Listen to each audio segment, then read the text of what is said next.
Con su permiso, señor presidente, amigas y amigos diputados, a nombre del diputado Luis Armando Córdoba Díaz y el mío propio, hago uso de esta alta tribuna de la nación. El acceso a la justicia y trato justo de las víctimas del delito ha sido un tema de interés y relevancia internacional. En este contexto, la Asamblea General de las Naciones Unidas aprobó por consenso el 29 de noviembre de 1985 la resolución 4034, la Declaración de los Principios Fundamentales, la justicia para las víctimas y abuso de poder, la cual considera 17 principios fundamentales. La declaración recomienda a los estados para que adopten las medidas necesarias que efectivamente mejoren y se garanticen el acceso a la justicia y el trato justo de las víctimas del delito. Establece que las víctimas serán tratadas con respeto a su dignidad y gozarán del acceso a los mecanismos de la justicia y a una pronta reparación del daño que hayan sufrido. En este sentido, determina que los responsables de la conducta delictiva resarcirán equitativamente a sus víctimas cuando así proceda. Ese resarcimiento comprenderá la devolución de los bienes o el pago por los daños o pérdidas sufridos, el reembolso de los gastos realizados como consecuencia de la victimización, la prestación de servicios y la restitución de derechos.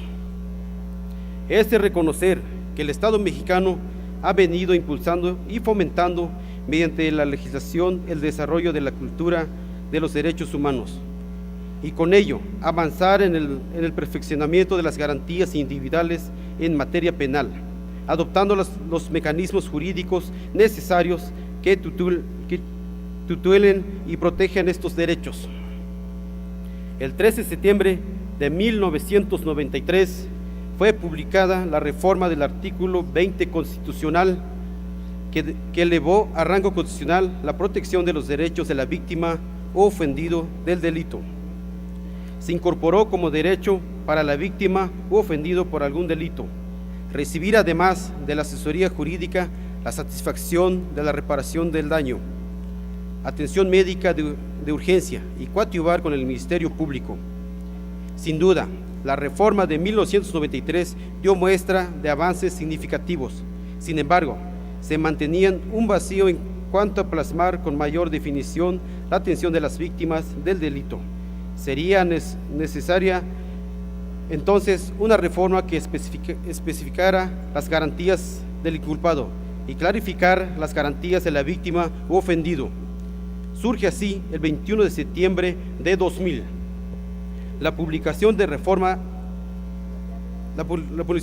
el artículo 20 constitucional, reconociendo que las garantías del inculpado se extendía también a la víctima o al ofendido. Para la víctima o el ofendido se plasma la garantía de recibir asesoría jurídica, ser informado de sus derechos constitucionales y del desarrollo del procedimiento penal. La atención médica y psicológica se incorporan desde la comisión del delito. Se ratifica el derecho a la reparación del daño, con la obligación del Ministerio Público de solicitarla y al juzgador a no absorber de la misma al sentenciado, si ha emitido una sentencia condenatoria.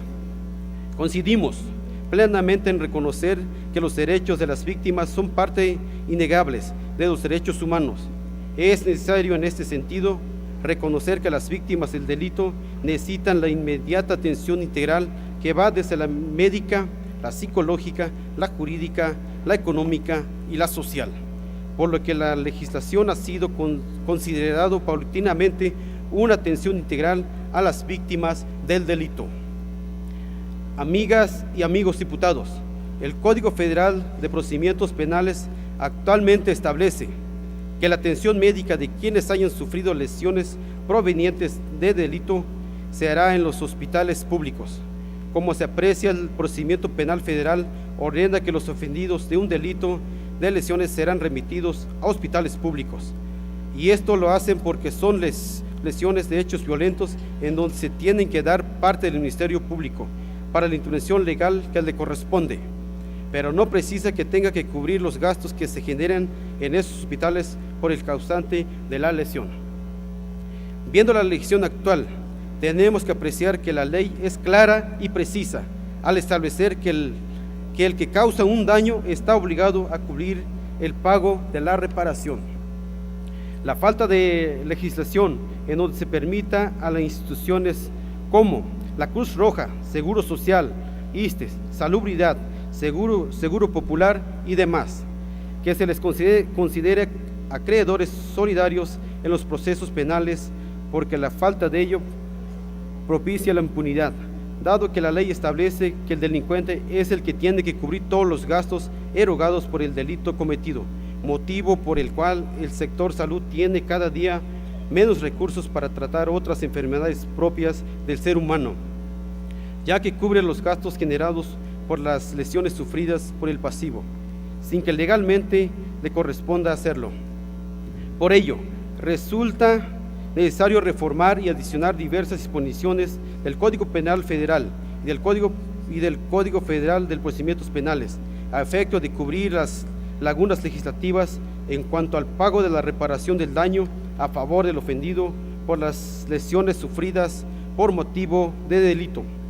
Adecuar la legislación a efecto de que los organismos de salud pública que intervienen a favor del ofendido por las lesiones sufridas a consecuencia de un delito puedan exigir el pago correspondiente a la reparación del daño y los gastos que generen los hospitales públicos que por ley debe cubrir el delincuente.